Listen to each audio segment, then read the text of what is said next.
안녕하세요. 김포시 늘봄 라디오 일상의 스포츠를 진행하고 있는 신동현입니다. 일상의 스포츠는 일상의 중요한 컨텐츠인 스포츠와 관련한 이런저런 이야기를 하는 시간입니다.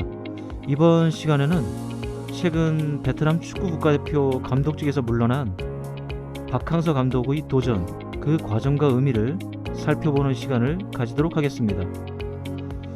겨울이 일찍 떠나가는가 했지만 폭설과 한파로 그 존재감을 다시 보이고 있습니다.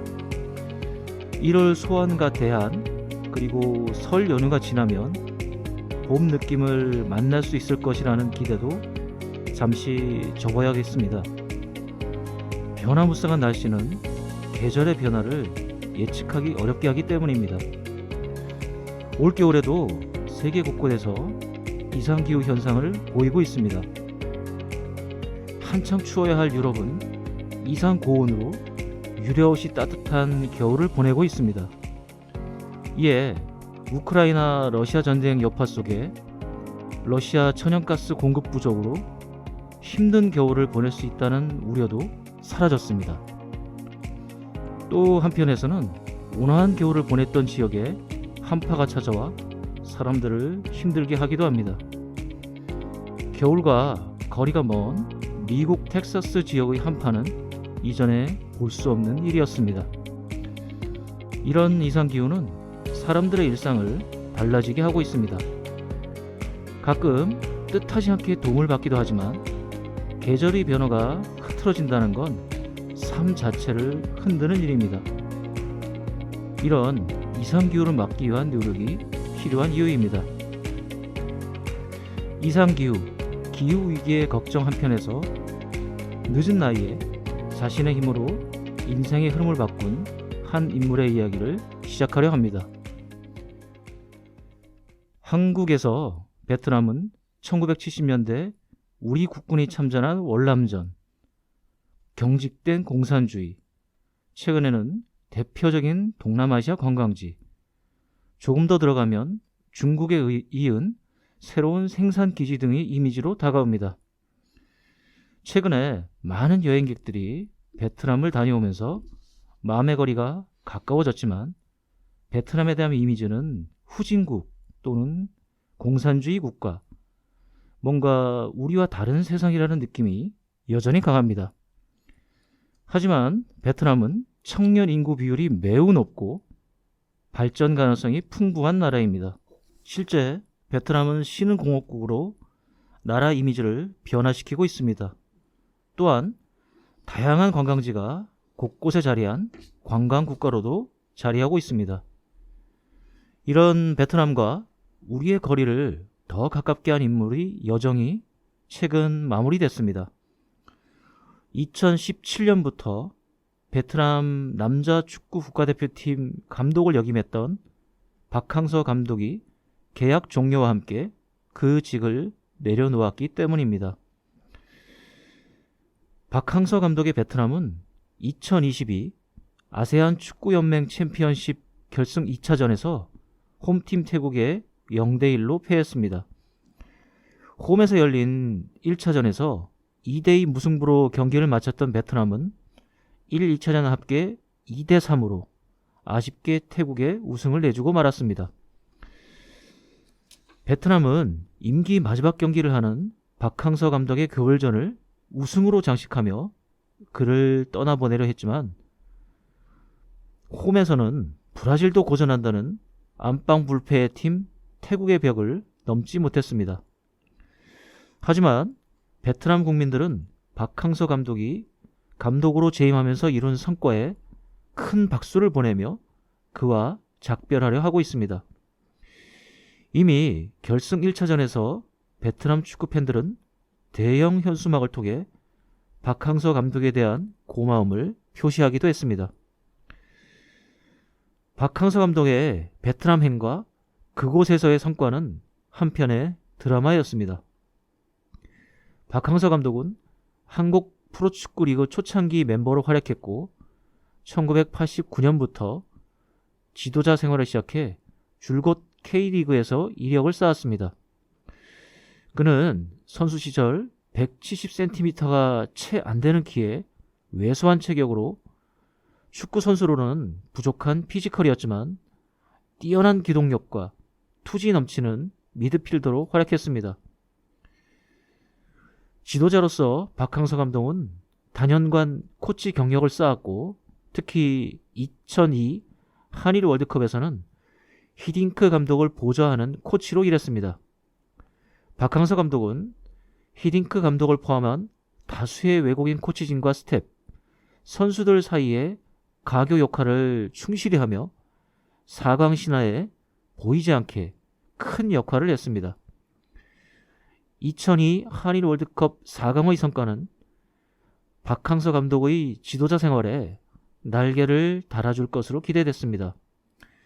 이후 박항서 감독은 2002 부산 아시안게임 남자 축구대표팀 감독에 선임됐습니다. 하지만 그 대회에서 대표팀은 다수의 월드컵 대표 선수들이 출전했음에도 4강전에서 이란의 승부차기로 패했고 동메달로 대회를 마치고 말았습니다. 박항서 감독은 애초 2004 아테네 올림픽까지 대표팀을 맡기로 되어 있었지만 아시안게임 부진으로 경질되는 아픔을 겪었습니다. 하지만 당시 대표팀은 아시안게임에 대한 준비가 절대적으로 부족했고 협회 행정의 난맥상이 그대로 노출됐습니다. 이에 대해 축구협회는 이미 대표팀 감독직에서 물러난 히딩크 감독을 한 친선 경기에서 기술 고문의 이름으로 벤치에 앉히는 비상식적인 일을 벌이기도 했습니다. 이후 박항서 감독은 대표팀 감독직을 물러나면서 축구협회와의 갈등을 폭로하기도 했습니다. 지금도 잊을만 하면 터져나오는 축구협회의 무능과 비상식의 행정에 박항서 감독이 정면으로 맞선 셈이었습니다. 이는 국내에서 지도자 생활을 하는데 큰 불이익을 받을 수 있는 일이었습니다. 실제 박항서 감독은 국내 축구에서 비주류 인사로 통했습니다. 그의 지도자 생활도 역시 순탄하지 않았습니다. 박항서 감독은 코치와 감독으로 K리그에서 이력을 쌓았지만 그가 지도하는 구단들은 대부분 재정적 지원이 부족한 팀이었습니다. 그 속에서도 박항서 감독은 가지고 있는 전력을 극대화하여 성과를 내기도 했습니다. 하지만 부족한 선수 자원과 지원에 장사가 없었습니다.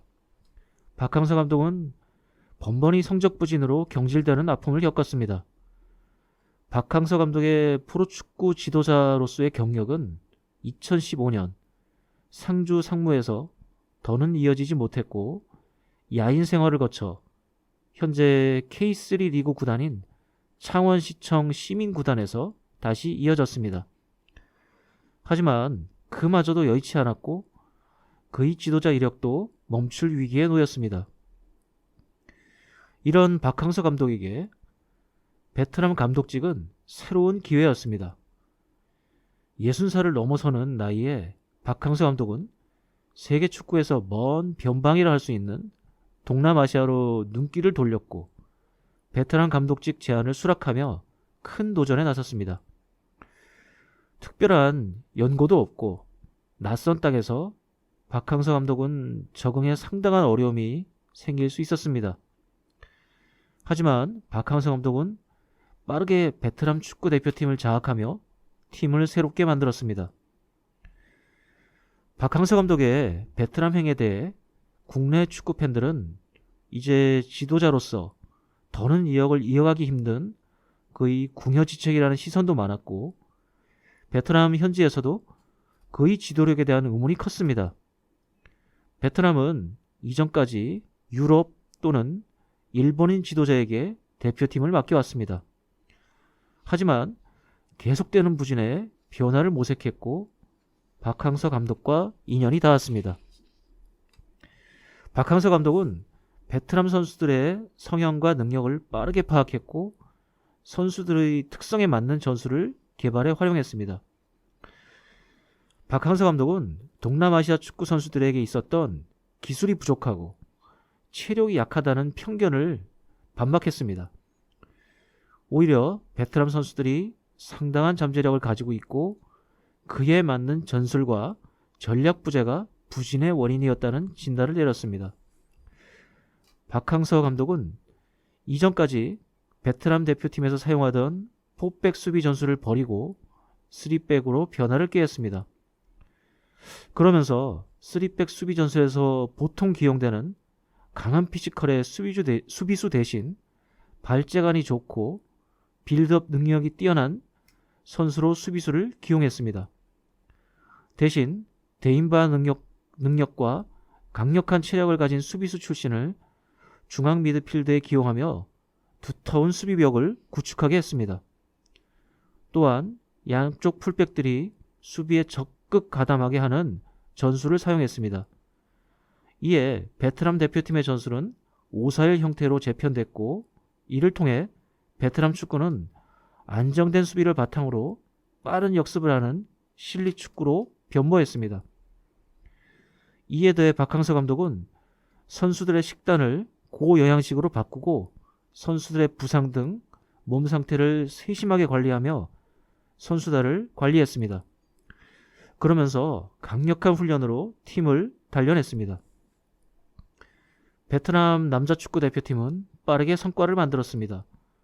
U23, 즉 23세 이하 대표팀은 아시안컵에서 결승전 진출에 성과를 이루어냈고, 성인 대표팀 역시 동남아시아 지역 대회에서 우승을 차지하고 아시안게임 4강 진출, 그리고 월드컵 최종 예선 진출 등의 성과를 만들었습니다.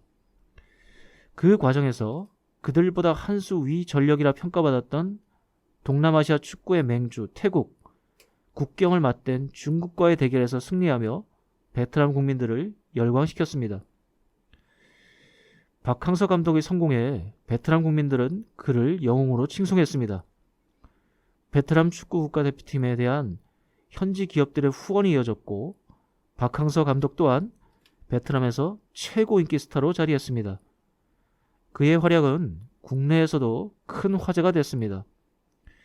국내 축구 팬들은 2002 한일 월드컵에서 대한민국의 4강을 이끈 히딩크 감독에 빗대어 박항서 감독에게 베트남에서 유명한 음식인 쌀국수에서 착안한 쌀딩크라는 별명을 붙이기도 했습니다. 박항서 감독의 소식은 국내 스포츠 기사에서도 비중 있게 다뤄졌고, 이는 베트남에 대한 마음의 거리를 더 좁히도록 했습니다. 베트남 현지에서도 한국의 이미지를 더 긍정적으로 바꾸는 촉매제가 됐습니다. 그가 국내로 잠시 귀국했을 때 박항서 감독은 국내 지도자 생활 때와는 비교할 수 없는 언론의 관심을 받기도 했습니다. 박항서 감독의 베트남 축구는 베트남을 넘어 동남아시아 축구 전반에 신선한 충격이었습니다. 베트남 축구의 성장은 인근 국가들에게도 큰 자극제가 됐습니다.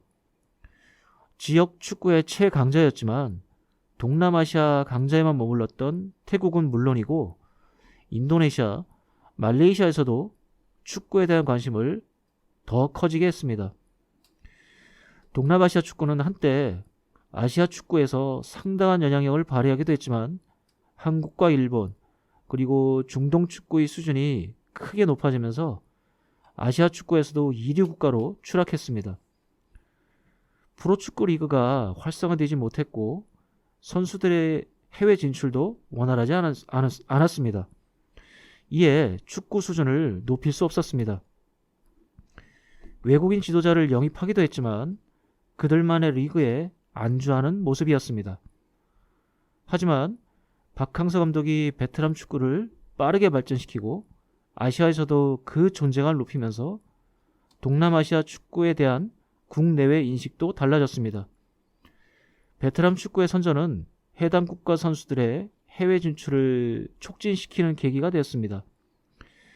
K리그에 동남아시아 축구 선수들이 진출하기도 했고 2부 리그지만 유럽 리그에도 진출하는 선수가 나타났습니다. 박항서 감독의 성공은 동남아시아 지역에서 국내 지도자들의 진출을 촉진시켰습니다. 현재 말레이시아에서는 김판곤, 인도네시아 대표팀에는 신태용 감독이 활약하고 있습니다. 이들 감독의 부임 이후 해당 국가의 축구 대표팀 경기력이 크게 발전했습니다. 최근 베트남이 준우승을 차지한 아세안 축구 연맹컵에서 한국인 감독이 지도하는 베트남, 말레이시아, 인도네시아가 모두 4강에 진출해 한국 지도자들이 대결하는 모습을 연출하기도 했습니다. 동남아시아는 대표적인 저개발 국가들이고 가난한 나라라는 인식이 강하지만 최근 산업화가 급속히 진행되면서 세계에서 주목하는 신흥시장으로 떠오르고 있습니다.